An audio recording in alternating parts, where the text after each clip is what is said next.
हरि ओम हरि ओम हरि ओम हरि ओम।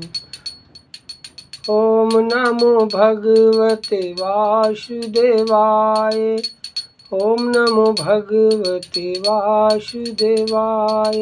नारायण हरि नारायण हरि नारायण नारायण नारायण।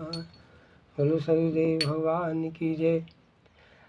आज हमने जो है गुरु भक्ति योग में पढ़ रहे थे तो कल्याण के गुरु वेद धर्मा जी, जब शिष्यों में अहंकार होता है, जब एक शिष्य दूसरे शिष्य से आपस में टकराव करते हैं, तब गुरु अपने शिष्यों की परीक्षा लेने के लिए तरह तरह के लीला करते हैं।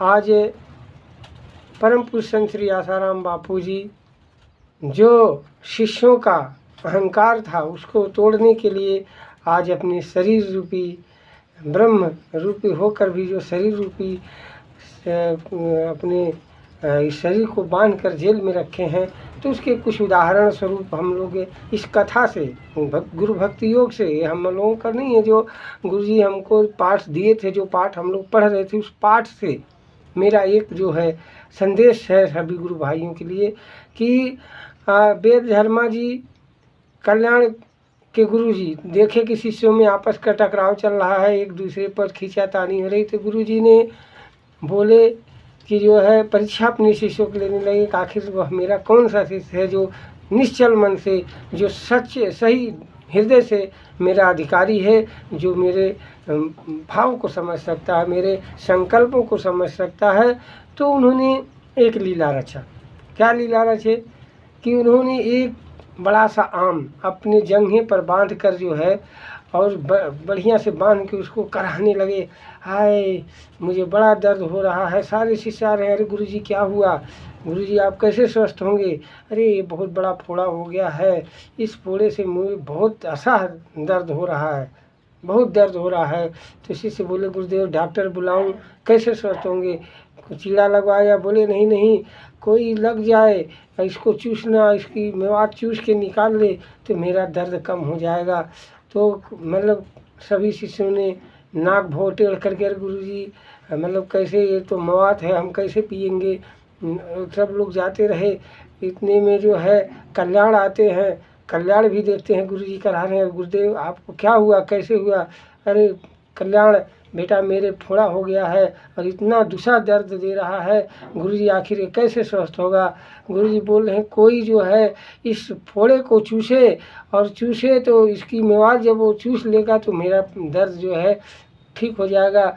कल्याण ने किसी की तरफ नहीं देखा और दौड़कर गुरुजी के कराते हुए, जो गुरुजी का दर्द था उसके नाते वो दौड़कर जो है उस मतलब फोड़े पर लग गया और फोड़े को ऐसे चूसने लगा, दबा दबा के उसको मेवात को पीता गया।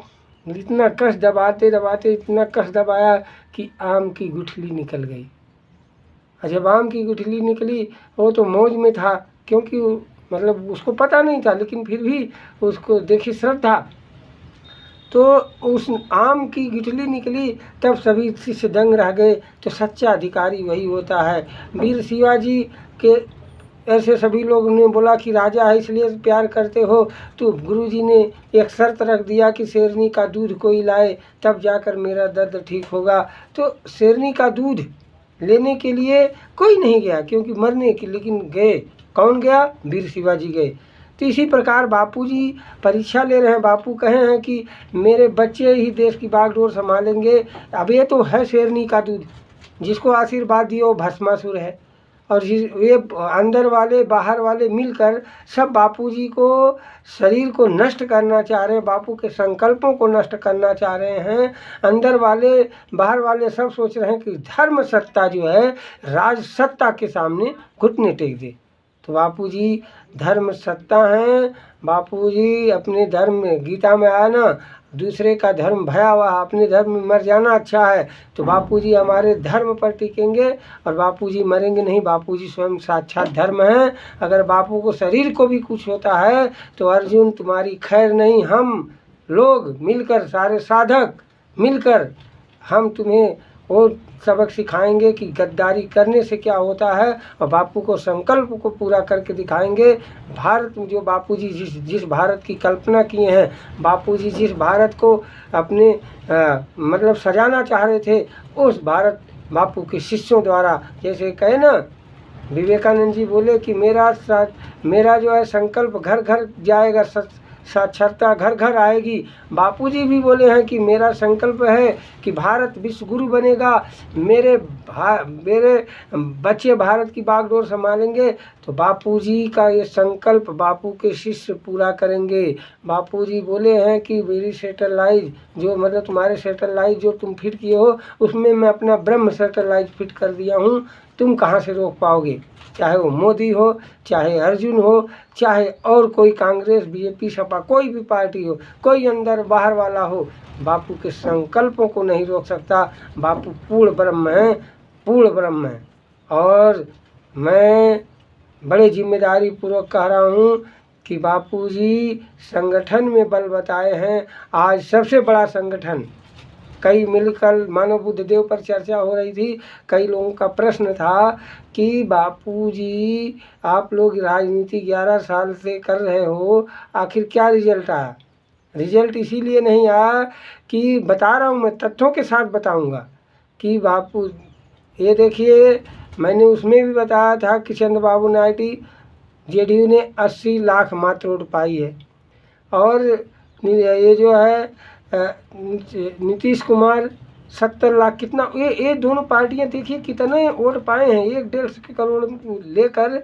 और आज जो कहते थे कि हम अवतारी महापुरुष हैं, आज वो झुक रहे हैं किनके सामने, नीतीश के सामने, चंद्रबाबू नायडू के सामने, उनके सामने मत्था टेक रहे हैं अवतारी पुरुष। और 7 करोड़ जो जिनके आशीर्वाद से, जो भस्मासुर हैं, जिनके आशीर्वाद से उन्होंने मतलब इतना बड़ा पद पाया, उनके आशीर्वाद से ही उन्होंने पाया। लेकिन ये भस्मासुर स्वयं भगवान जिन्होंने आशीर्वाद दिया उन्हीं को ये भस्म करने चले, और उनसे डर नहीं रहे। ये नीतीश से डर रहे हैं, मतलब जो है चंद्रबाबू नायडू से डर रहे हैं, लेकिन परम पुरुष संत श्री आसाराम बापू जी से ये मोदी सरकार नहीं डर रही है, मोदी नहीं डर रहा है। क्योंकि जिसका बुरा दिन आता है ना, तो जिसको प्रभु दिन दीना दारुण दुख दीना, तिसकी मति पहले हर नीना। जिसको दारुण दुख देना होता है ना, तो भगवान पहले मति हर लेते।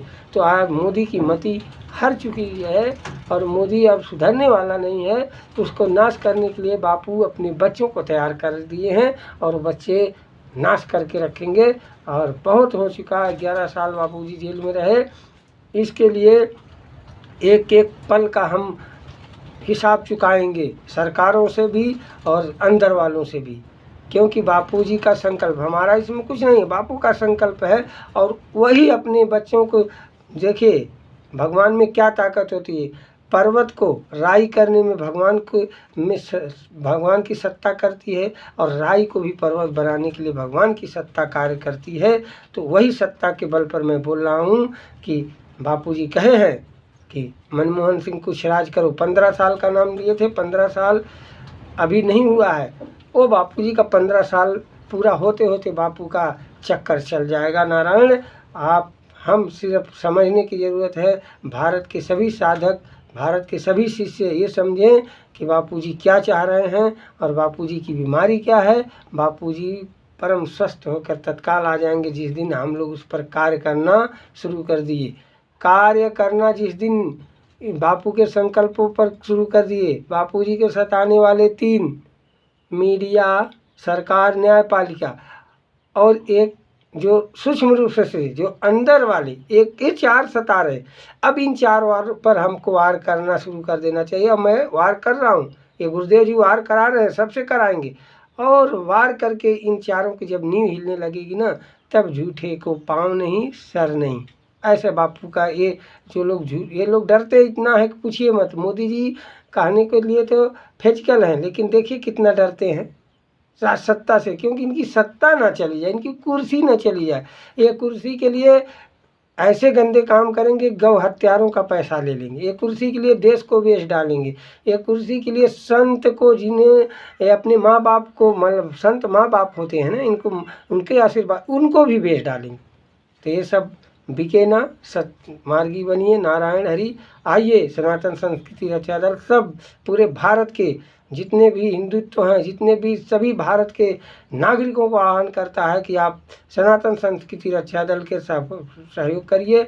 जो बापू जी का संकल्प है, भारत विश्व गुरु बनेगा, भारत एक बार सतयुग की तरफ चलेगा, ये बापू का संकल्प पूरा यहीं से होगा। नारायण नारायण नारायण। सदगुरुदेव भगवान की जय।